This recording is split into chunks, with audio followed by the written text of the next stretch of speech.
ಅಮೆರಿಕದಲ್ಲಿ ಈಗ ವಲಸಿಗರಿಗೆ ನಡುಕ ಶುರುವಾಗಿದೆ. ಮೊನ್ನೆಯಷ್ಟೇ ಅಕ್ರಮ ವಲಸಿಗರನ್ನ ನಿರ್ಬಂಧಿಸುವ ಮಸೂದೆಗೆ ಅಮೆರಿಕ ಕಾಂಗ್ರೆಸ್ ಅನುಮೋದನೆ ಕೊಟ್ಟಿತ್ತು. ಈ ಬೆನ್ನಲ್ಲೇ ಅಮೆರಿಕದ ಅಪರಾಧ ಕೃತ್ಯಗಳಲ್ಲಿ ತೊಡಗಿದ್ದ ಆರೋಪದ ಮೇಲೆ 538 ಅಕ್ರಮ ವಲಸಿಗರನ್ನ ಪೊಲೀಸರು ಬಂಧಿಸಿದ್ದಾರೆ. ಸೈನಿಕ ವಿಮಾನಗಳನ್ನೆಲ್ಲ ಬಳಸಿಕೊಂಡು ನೂರಾರು ಅಕ್ರಮ ವಲಸಿಗರನ್ನ ಗಡೀಪಾರು ಮಾಡ್ತಾ ಇದ್ದಾರೆ. ಮೆಕ್ಸಿಕೋ ಗಡಿಯಲ್ಲಿ 1500 ಪೊಲೀಸರನ್ನ ಹೆಚ್ಚುವರಿಯಾಗಿ ನಿಯೋಜಿಸಲಾಗಿದೆ. ಇನ್ನು ವಿದೇಶಿಯರ ಅಮೆರಿಕ ಎಂಟ್ರಿಗೆ ಹೊಸ ರೂಲ್ಸ್ ಜಾರಿಯಾಗಿದೆ. ಏನು ಅಂತಂದ್ರೆ, ನೀವು ಹೋಗೋದಾದ್ರೆ ರಿಟರ್ನ್ ಟಿಕೆಟ್ ಕಡ್ಡಾಯವಾಗಿರಬೇಕು. $3,000 ಹೊಂದಿಲ್ಲದೆ ಇದ್ರೆ 100ಕ್ಕೂ ಹೆಚ್ಚು ಏರ್ಪೋರ್ಟ್ನಲ್ಲಿ ಈಗ ತಡೆಯಲಾಗಿದೆ ಅಂತೆ. $3,000 ಇಲ್ಲದೆ ಇರುವಂತವ್ರನ್ನ ನಮ್ಮ ದೇಶಕ್ಕೂ ವಾಪಸ್ ಕಳಿಸಿದ್ದಾರೆ ಅಂತ ಹೇಳ್ತಿದ್ದಾರೆ. ಇಲ್ಲ, ಕಳಿಸಿದ್ದಲ್ಲಿ ಬಂದಂಗೇನಿಲ್ಲ. ಇಲ್ಲ ನಮ್ಮಲ್ಲಿ ಯಾರನ್ನೂ ನಮ್ಮಲ್ಲಿ ಹೇಳ್ತಿರೋದು ಡಾಕ್ಯುಮೆಂಟ್ ಇರಬೇಕು. ನೀನು ಟ್ರಂಪ್ ತೀರ್ಮಾನ ಮಾಡಿಬಿಟ್ಟು ಭಾರತೀಯ ಅಂತ ಹೇಳ್ಬಿಟ್ರೆ ಆಗಲ್ಲ ಇಲ್ಲಿ. ಬಟ್ ಈ $3,000 ಇರಬೇಕು ನಿಮ್ಮ ಇದರಲ್ಲಿ ಅನ್ನೋದಾದ್ರೆ ಅದಿದ್ರೆ ಮಾತ್ರ ನಿಮ್ಗೆ ಕರ್ಕೊಳ್ತೀವಿ, ಇಲ್ಲಾಂದ್ರೆ ವಾಪಸ್ ಕಳಿಸ್ತೀವಿ ಅಂತ. ನೀವು ಇಲ್ಲದೆ ಇದ್ದದ್ದು ಯಾಕೆ ಹೋಗ್ಬೇಕು? ಹೋಗ್ಲೇಬೇಡಿ ಹಂಗಾರೆ. $3,000 ಅಲ್ಲಿ ಖರ್ಚಿಗೆ ಅಂತ ಅವ್ರು ಹೇಳೋದು. ಅಷ್ಟು ಇಲ್ದಿದ್ರೆ ಯಾಕೆ ಒಳಗೆ ಬರ್ತಿದೀಯಾ ಅಂತ ಕೇಳ್ತಾರೆ. ರಿಟರ್ನ್ ಟಿಕೆಟ್ ಏನು ವರ್ಕ್ ಆಗಲ್ಲ. ಅಕ್ರಮವಾಗಿ ಅಲ್ಲಿ ಉಳ್ಕೋಬೇಕು ಅನ್ನೋನು ರಿಟರ್ನ್ ಟಿಕೆಟ್ ಕ್ಯಾನ್ಸಲ್ ಮಾಡ್ಕೋತಾನೆ, ಬಿಟ್ಬಿಡ್ತಾನೆ, ಹೋದ್ರೋಯ್ತಾ ದುಡ್ಡು ಅಂತ. ಅದು ವರ್ಕೌಟ್ ಆಗಲ್ಲ. ಅದು ವರ್ಕೌಟ್ ಆಗಲ್ಲ. ರಿಟರ್ನ್ ಟಿಕೆಟ್ ತೋರಿಸ್ತಾ ಇರಬೇಕಿದ್ರೆ ಈ $3,000 ವರ್ಕೌಟ್ ಆಗ್ಬೋದು. ಭಾಳ ಜನ ದೆಲ್ಲ ಟು ಕ್ಯಾರಿ $3,000. ರೂಲ್ಸಲ್ಲಿ ಅಪ್ ಟು $10,000 $9,900 ಎಷ್ಟೋ ಪರ್ಮಿಷನ್ ಇದೆ. ಅಲ್ಲಿವರೆಗೂ ಕ್ಯಾಶ್ ತೊಗೊಂಡು ಹೋಗ್ಬೋದು ಅಂತ. $3,000 ಇಲ್ಲಿಂದ ಎತ್ಕೊಂಡು ಹೋಗ್ಬೇಕು ಇವರು ಅಂತಂದರೆ, $3,000 ತೊಗೊಂಡು ಹೋಗ್ದಿದ್ರೆ ತಡಿತೀವಿ ಅಂತಂದರೆ ಯಾರೋ ಪ್ರವಾಸಕ್ಕೆ ಹೋಗೋರು ತೊಗೊಂಡು ಹೋಗ್ಬೋದು. ಬೇರೆಯವ್ರಿಗೆ ಗೊತ್ತಿಲ್ಲ ಏನು ಅಂತ. ಇಲ್ದಿದ್ರೆ ಏನೇನೋ ದಾರಿ ಒಳದಾರಿ ಕಂಡುಹಿಡಿತಾರೆ. ಇನ್ನು ಅದಕ್ಕೂ ಎಲ್ಲ ಹೋಗಕ್ಕೆ ಅಯ್ಯೋ ಅದಕ್ಕೆ ಒಂದು ಸ್ಪಾನ್ಸರ್ ಮಾಡ್ಬಿಟ್ಟು $3,000 ಕೊಟ್ಟಿರ್ತಾನೆ, ಅಲ್ಲಿ ಇಸ್ಕೊತಾನೆ ವಾಪಸ್ಸು. ಅಯ್ಯೋ ಇದೆಲ್ಲ ಮಾಮೂಲು ಕತೆಗಳು ಇವ್ರದ್ದು. ಎಸ್, ನಾವು ವಲಸಿಗರ ಮಕ್ಕಳಿಗೆ ಪೌರತ್ವಕ್ಕೆ ಕುತ್ತು ತರಲು ಅಧ್ಯಕ್ಷ ಟ್ರಂಪ್ ಹಿನ್ನಡೆ ಅವ್ರು ಮುಂದಾಗಿದ್ರು. ಈಗ ಅವರಿಗೆ ಹಿನ್ನಡೆ ಆಗಿದೆ. ಡೊನಾಲ್ಡ್ ಟ್ರಂಪ್ ಜಾರಿ ಮಾಡಿದಂಥ ಎಕ್ಸಿಕ್ಯೂಟಿವ್ ಆರ್ಡರ್ಗೆ ಸಿಯಾಟೆಲ್ ಫೆಡರಲ್ ಕೋರ್ಟ್ ತಾತ್ಕಾಲಿಕ ತಡೆಯಾಜ್ಞೆ ಕೊಟ್ಟಿದೆ. ಈ ಬಗ್ಗೆ ಮೇಲ್ಮನವಿ ಹೋಗ್ತೀವಿ ಅಂತ ಟ್ರಂಪ್ ಹೇಳಿದ್ದಾರೆ. ಜನ್ಮತಃ ಪೌರತ್ವ ಕಾಯ್ದೆ ರದ್ದತಿಯನ್ನ ಡೆಮಾಕ್ರೆಟಿಕ್ ಪಕ್ಷ ತೀವ್ರವಾಗಿ ವಿರೋಧ ಮಾಡಿದೆ. 22 ರಾಜ್ಯಗಳು ಕೋರ್ಟ್ ಮೆಟ್ಟಿಲೇರಿವೆ. ಈ ಮಧ್ಯೆ 2020ರಲ್ಲಿ ಗರ್ಭಪಾತ ವಿರೋಧಿಸಿ ಪ್ರತಿಭಟನೆ ನಡೆಸಿದ 23 ಮಂದಿಗೆ ಟ್ರಂಪ್ ಕ್ಷಮಾದಾನ ಪ್ರಸಾದಿಸಿದ್ದಾರೆ. ಇನ್ನು ತಮ್ಮ ದೇಶದ ಉತ್ಪನ್ನಗಳ ಮೇಲೆ ಹೆಚ್ಚು ಸುಂಕ ವಿಧಿಸಿದರೆ ಅಮೆರಿಕದ ಬಳಕೆದಾರರಿಗೆ ಹೆಚ್ಚು ಮೊತ್ತ ಪಾವತಿ ಮಾಡಬೇಕಾಗುತ್ತೆ ಅಂತ ಕೆನಡಾ ಎಚ್ಚರಿಸಿದೆ. ಈ ಸುಂಕದ ಮಾತ್ರ ಬಹಳ ಹೆಚ್ಚಿನ ರೀತಿಯಾದಂಥ ಸಮಸ್ಯೆನ ಎದುರಿಸಬೇಕಾಗತ್ತೆ ಅಲ್ಲ ಸರ್? ಯಾರು? ತೆರಿಗೆ ಅಮೆರಿಕಾನೇ ಎದುರಿಸಬೇಕಾಗತ್ತೆ ಅಲ್ವ ಸರ್? ಅಮೆರಿಕಾನು ಎದುರಿಸ್ಬೇಕು, ಬೇರೆಯವರು ಎದುರಿಸ್ಬೇಕು, ಎರಡೂ ಎದುರಿಸ್ಬೇಕು. ಅಫ್ಕೋರ್ಸ್ ಈಗ ಕೆನಡಾ ಉತ್ಪನ್ನನೋ ಭಾರತದ ಉತ್ಪನ್ನದ ಮೇಲೆ ನಮಗೆ ಜಾಸ್ತಿ ತೆರಿಗೆ ಹಾಕಿದ್ರೆ ನಾವು ಆ ತೆರಿಗೆನ ಅವ್ರಿಗೆ ಟ್ರಾನ್ಸ್ಫರ್ ಹಾಕಿದ್ರೆ ಅಲ್ಲಿ ಜನನೇ ಕೊಡಬೇಕು ಅನ್ನೋದು ನಿಜ. ಅದು ಕರೆಕ್ಟ್, ಅದು ಹಾಗೆ ಆಗತ್ತೆ 99%. ಬಟ್ ಮಧ್ಯದಲ್ಲಿ ಯಾವನಾರು ಚೀಪರ್ ಅವ್ನು ಒಳಗೆ ಬಂದುಬಿಟ್ರೆ ಅದೇ ಮೆಟೀರಿಯಲ್ ಸಪ್ಲೈನಲ್ಲಿ ಬೆನಿಫಿಟ್ ಆಗ ಕೆನಡಾಯಿಂದ ಇಂಪೋರ್ಟ್ ಮಾಡೋದೇ ನಿಲ್ಲಿಸ್ಬಿಡ್ತಾರೆ. ಬೇಡ ಬೇಡ ಅಂದ್ಬಿಡ್ತಾರೆ. $100 ಬರಬೇಕಾಗಿರೋ $10 ಬರಬೇಕಾಗಿರೋ ಪೆನ್ನು ಕೆನಡಾ ಮೇಲೆ 25% ಹಾಕಿದ್ದಕ್ಕೆ $12.5 ಮಾಡಿದ್ರು ಅಂತ ಇಟ್ಕೊಳ್ಳೋಣಪ್ಪ. ಅಮೇರಿಕಕ್ಕೆ ಸಪ್ಲೈ ಮಾಡೋದಕ್ಕೆ ಯಾವುದೋ ಇನ್ನೊಂದು ದೇಶದವರು, ಚಿಕ್ಕ ದೇಶದವರು ಈ ಪೆನ್ನ $8 ಸಪ್ಲೈ ಮಾಡೋಕ್ಕೆ ಸ್ಟಾರ್ಟ್ ಮಾಡಿಬಿಟ್ರೆ ಅದಕ್ಕೆ ಹೋಗ್ತಾರೆ. ಕೆನಡಾಯಿಂದ ಇಂಪೋರ್ಟೇ ನಿಂತು ತಗೋತೆ. ಗೋಜ್ಲಿದೆ ಇದು, ಅಷ್ಟು ಸುಲಭ ಇಲ್ಲ ಇದು. ಇನ್ನು ಹುಟ್ಟಿನ ವಿಚಾರದಲ್ಲಿ ಬಂದಿರೋದಕ್ಕೆ ಅದು ಅಲ್ಟಿಮೇಟ್ಲಿ ಸುಪ್ರೀಂ ಕೋರ್ಟ್ಗೆ ಹೋಗುತ್ತೆ. ನಮ್ಮ ದೇಶದಲ್ಲಿ ಹೇಗೋ ಅಲ್ಲೂವೆ ಲೋಯರ್ ಕೋರ್ಟ್ಸಲ್ಲೆಲ್ಲ ಬಂದ ಮೇಲೆ ultimately it will go to federal ಕೋರ್ಟ್ಗೆ ಹೋಗುತ್ತೆ. ಅದು ಸುಪ್ರೀಂ ಕೋರ್ಟ್ಗೆ ಹೋಗುತ್ತೆ. ಅಲ್ಲಿಂದನೇ ತೀರ್ಪು ಬರಬೇಕಾಗತ್ತೆ. Because it will be a constitutional amendment. ಅದು ಒನ್ ಆಫ್ ದಿ ಅಮೆಂಡ್ಮೆಂಟ್ಸ್ ಆಗಬೇಕಾಗತ್ತೆ. ವೆರಾಸ್ ಇದೇ ಡೆಮಾಕ್ರೆಟಿಕ್ ಪಕ್ಷ ಈಗ ಅವ್ರದ್ದು ವಲಸೆ ನೀತಿಗೆ ಸಪೋರ್ಟ್ ಮಾಡಿದ್ದಾರೆ, ಓಟ್ ಹಾಕಿದ್ದಾರೆ. 54 ಜನನೋ 53 ಜನನೋ ಡೆಮಾಕ್ರೆಟಿಕ್ ಪಕ್ಷದವ್ರು ಓಟ್ ಹಾಕಿದ್ದಾರೆ. ವಲಸೆ ನೀತಿ ಹಾಕಿದಾರಲ್ಲ ಈ ಓಟು. ಕಾಂಗ್ರೆಸ್ಸಲ್ಲಿ ಓಟ್ ಹಾಕಿದ್ದಾರೆ. ಇನ್ನು ವಕ್ಫ್ ತಿದ್ದುಪಡಿ ಮಸೂದೆಗೆ ಸಂಬಂಧಿಸಿದ ಜಂಟಿ ಸಂಸದೀಯ ಸಮಿತಿ ಸಭೆಯಲ್ಲಿ ಆಡಳಿತ ಮತ್ತು ವಿಪಕ್ಷಗಳ ಸಂಸದರ ನಡುವೆ ಗಲಾಟೆ ಆಗೋಗ್ಬಿಟ್ಟಿದೆ. ಏನಾಗಿದೆ? ಜೆಪಿಸಿ ಮುಖ್ಯಸ್ಥ ಜಗದಾಂಬಿಕಾ ಪಾಲ್ ಸೇರಿ ಆಡಳಿತ ಪಕ್ಷದ ಸದಸ್ಯರು ಏಕಪಕ್ಷೀಯ ತೀರ್ಮಾನ ತಗೋತಾ ಇದ್ದಾರೆ. ಇದನ್ನು ಒಪ್ಪಲ್ಲ ಅಂತ ವಿಪಕ್ಷ ಸದಸ್ಯರು ತಗಾದೆ ತೆಗೆದು ಗದ್ದಲ ಎಬ್ಬಿಸಿಬಿಟ್ರು. ಇವೆನ್ನಲ್ಲೇ ವಿಪಕ್ಷಗಳ 10 ಸಂಸದರು ಸಮಿತಿಯಿಂದ 1 ದಿನದ ಮಟ್ಟಿಗೆ ಸಸ್ಪೆಂಡ್ ಕೂಡ ಆಗಿದ್ದಾರೆ. ಸಂಸದರಾದ ಕಲ್ಯಾಣ್ ಬ್ಯಾನರ್ಜಿ, MD ಜಾವೇದ್, ಎ ರಾಜಾ ಇವರೆಲ್ಲ ಕೂಡ ಆಗಿದ್ದಾರೆ. ಅದೇನು ಆ ವಕ್ಫ್ ಸಮಿತಿಗೆ ನಡೆದಿರುವಂಥ JPC ಸಭೆ ನಡೀಬಾರ್ದು ಅನ್ನೋದು ಅವ್ರ ಉದ್ದೇಶ ಅಷ್ಟೇ.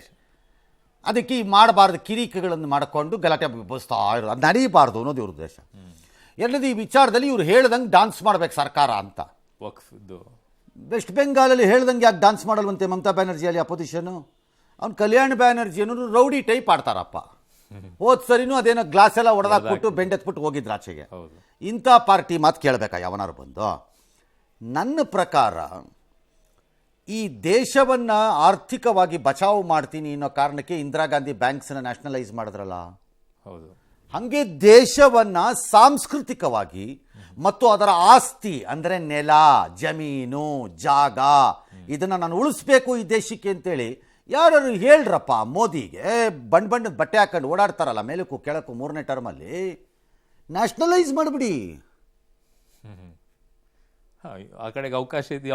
ಇಲ್ಲ ಪಕ್ಕೂ ಇಲ್ಲ, ಮುಜರಾಯು ಇಲ್ಲ, ಪಜರಾಯು ಇಲ್ಲ ಅಂದ್ರೆ ನ್ಯಾಷನಲೈಸ್ ಮಾಡಕ್ ಬಿಡಿ ಹೇಳ್ತೀನಿ, ಮಾಡಿ.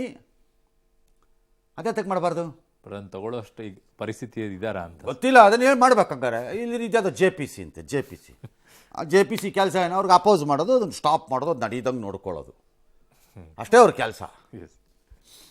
ಕಲಬುರಗಿಯ ಗಣಜಲಖೇಡ ಗ್ರಾಮದಲ್ಲಿ ಪ್ರತಿ ಮನೆಗೆ ಇಂದು 24 ಗಂಟೆಯೂ ನೀರು ಪೂರೈಕೆ ಆಗ್ತಾ ಇದೆ. ಆದರೆ 4 ವರ್ಷಗಳ ಹಿಂದೆ ಪರಿಸ್ಥಿತಿ ಹಿಂಗಿರಲಿಲ್ಲ. ಇದನ್ನು ಬದಲಾಯಿಸಿದ್ದು ಕುಮಸಿ ಗ್ರಾಮದ ಪಂಚಾಯಿತಿ ಅಧ್ಯಕ್ಷ ಶ್ರೀಧರ್ ಅವರು. ಜಲಜೀವನ್ ಮಿಷನ್ ಸಹಯೋಗದೊಂದಿಗೆ 24 ಗಂಟೆಯೂ ನೀರು ಪೂರೈಕೆ ಆಗೋದಕ್ಕೆ ಅವರು ನೋಡಿಕೊಂಡಿದ್ದಾರೆ.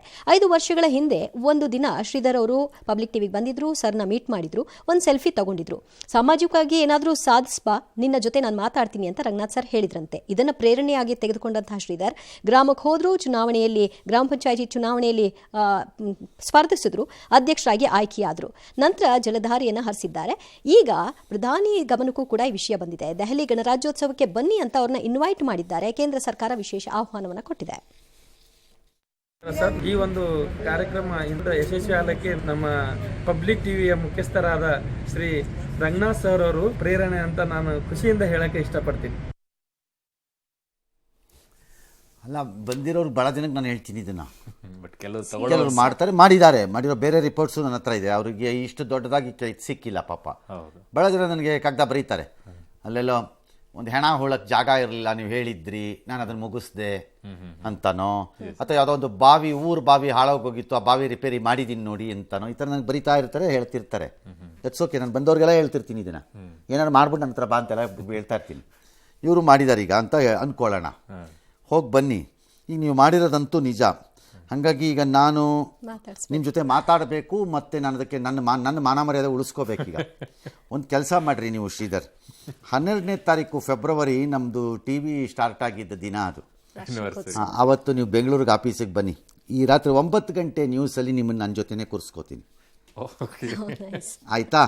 ಇದು ನಿಮಗೆ ತಲುಪಿದೆ ಅಂತ ಅಂದ್ಕೊಂಡಿದ್ದೀನಿ. ನಮ್ಮ ಆಹ್ವಾನನ ಗೌರವದಿಂದ ನಾವು ಕೊಡ್ತಾ ಇದ್ದೀವಿ, ದಯವಿಟ್ಟು ಮಾನ್ಯ ಮಾಡಿ. All right. ಮಹಾರಾಷ್ಟ್ರದಲ್ಲಿ ಭಾರೀ ಅನಾಹುತ ಸಂಭವಿಸಿದೆ. ಭಂಡಾರ ಜಿಲ್ಲೆಯ ಶಸ್ತ್ರಾಸ್ತ್ರ ತಯಾರಿಕಾ ಕಾರ್ಖಾನೆಯಲ್ಲಿ ಭೀಕರ ಸ್ಫೋಟ ಸಂಭವಿಸಿದೆ. ಕನಿಷ್ಠ 8 ಕಾರ್ಮಿಕರು ಬಲಿಯಾಗಿರೋದು, 7 ಮಂದಿ ಗಾಯಗೊಂಡಿದ್ದಾರೆ. ಈ ಪೈಕಿ ಹಲವರ ಸ್ಥಿತಿ ಚಿಂತಾಜನಕವಾಗಿದೆ. ಮೃತರ ಸಂಖ್ಯೆ ಹೆಚ್ಚುವ ಸಾಧ್ಯತೆ ಇದೆ. ಸ್ಫೋಟದ ತೀವ್ರತೆಗೆ ಕಾರ್ಖಾನೆ ಮೇಲ್ಛಾವಣಿಯೇ ಕುಸಿದೋಗಿದೆ. ಸ್ಫೋಟದ ಶಬ್ದ 5 ಕಿಲೋಮೀಟರ್ ದೂರದವರೆಗೂ ಕೂಡ ಕೇಳಿಬಂದಿದೆ.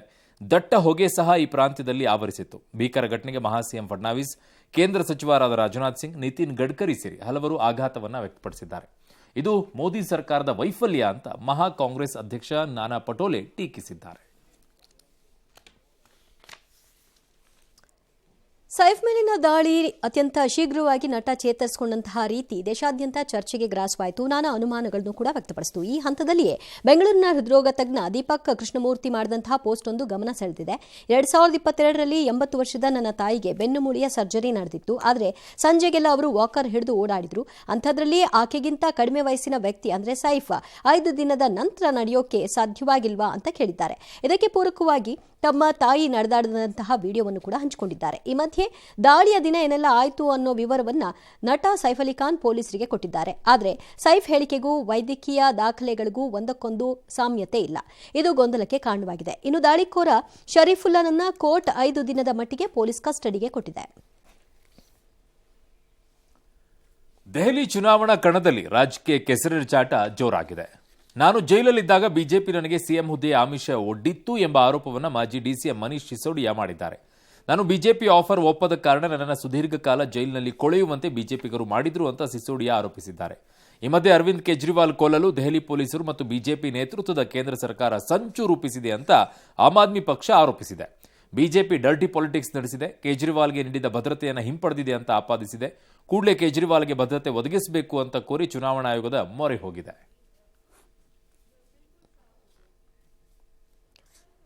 ಐಶ್ವರ್ಯ ಗೌಡ ವಂಚನೆ ಕೇಸ್ಗೆ ಈಗ ಟ್ವಿಸ್ಟ್ ಸಿಗ್ತಾ ಇದೆ. ವೈಯಕ್ತಿಕ ದ್ವೇಷಕ್ಕಾಗಿ ವನಿತಾ ಐತಾಳ್ ಪಿತೂರಿ ನಡೆಸಿದ್ರ ಅನ್ನೋ ಪ್ರಶ್ನೆ ಉದ್ಭವಿಸಿದೆ. ಇತ್ತೀಚೆಗೆ ಐಶ್ವರ್ಯ ವಿರುದ್ಧ ಸೌಭಾಗ್ಯ ಎಂಬಾಕೆ ಮಂಡ್ಯದಲ್ಲಿ ದೂರನ್ನ ಕೊಟ್ಟಿದ್ರು. ಆದರೆ 2023ರ ಸೆಪ್ಟೆಂಬರ್ನಲ್ಲೇ ಐಶ್ವರ್ಯ ಜೊತೆಗಿನ ವ್ಯವಹಾರವನ್ನ ಸೌಭಾಗ್ಯ ಇತ್ಯರ್ಥ ಮಾಡಿಕೊಂಡಿದ್ರು ಅನ್ನೋ ವಿಚಾರ ಈಗ ಗೊತ್ತಾಗ್ತಿದೆ. ಇದಕ್ಕೆ ಸಂಬಂಧಿಸಿದ ವಿಡಿಯೋ ಮತ್ತು ಬಾಂಡ್ ಪೇಪರ್ ಸಾಕ್ಷ್ಯವನ್ನ ಹೊರಹಾಕಿದ್ದಾರೆ. ಸೌಭಾಗ್ಯ ದೂರಿನ ಹಿಂದೆ ವನಿತಾ ಐತಾಳ್ ಇದ್ದಾರೆ ಅನ್ನೋ ಆರೋಪ ಕೇಳಿಬಂದಿದೆ. ಇನ್ನು ಆರ್ಥಿಕ ಬಿಕ್ಕಟ್ಟಿನಲ್ಲಿ ಸಿಲುಕಿರುವ ಶ್ರೀಲಂಕಾದಲ್ಲಿ ಇದೀಗ ಸಚಿವರುಗಳ ಸೌಲಭ್ಯಗಳಿಗೆ ಕತ್ತರಿ ಹಾಕಿ ಅಧ್ಯಕ್ಷ ಅನುರಾಗ್ ಕುಮಾರ್ ದಿಸ್ಸಾನಾಯಕ್ ಆದೇಶವನ್ನು ಹೊರಡಿಸಿದ್ದಾರೆ. ಇದರ ಪ್ರಕಾರ ಸಚಿವರು 2ಕ್ಕಿಂತ ಹೆಚ್ಚು ಸರ್ಕಾರಿ ವಾಹನ ಬಳಸುವಂತಿಲ್ಲ. ನಮ್ಮಲ್ಲೂ ಅಪ್ಲೈ ಆದರೆ ಒಳ್ಳೆಯದು. ಸಚಿವರ ಸಿಬ್ಬಂದಿ ಸಂಖ್ಯೆಯನ್ನು 15ಕ್ಕೆ ಸೀಮಿತಗೊಳಿಸಲಾಗಿದೆ. ಇಂಧನ ಭತ್ಯೆ, ಕಚೇರಿ ಖರ್ಚಿನ ಭತ್ಯೆ, ಮನೆ, ದೂರವಾಣಿ ವೆಚ್ಚ ಕಡಿಮೆ ಮಾಡಲಾಗಿದೆ. ಖಾಸಗಿ ಕಾರ್ಯದರ್ಶಿಗಳ ನೇಮಕಕ್ಕೆ ತಡೆ ಒಡ್ಡಲಾಗಿದೆ. ಈ ಮಧ್ಯೆ ಅಧಿಕಾರ ಕಳೆದುಕೊಂಡರೂ ಕೂಡ ಸರ್ಕಾರಿ ಬಂಗಲೆ ತೊರೆಯದ ಮಹಿಂದ ರಾಜಪಕ್ಷೆ ವಿರುದ್ಧ ಆಕ್ರೋಶ ವ್ಯಕ್ತವಾಗಿದೆ. ಅವರ ಭದ್ರತಾ ಸಿಬ್ಬಂದಿಯನ್ನ 300ರಿಂದ 60ಕ್ಕೆ ಇಳಿಸಲಾಗಿದೆ. ಅಷ್ಟೊಂದು ಬೇಕಾ?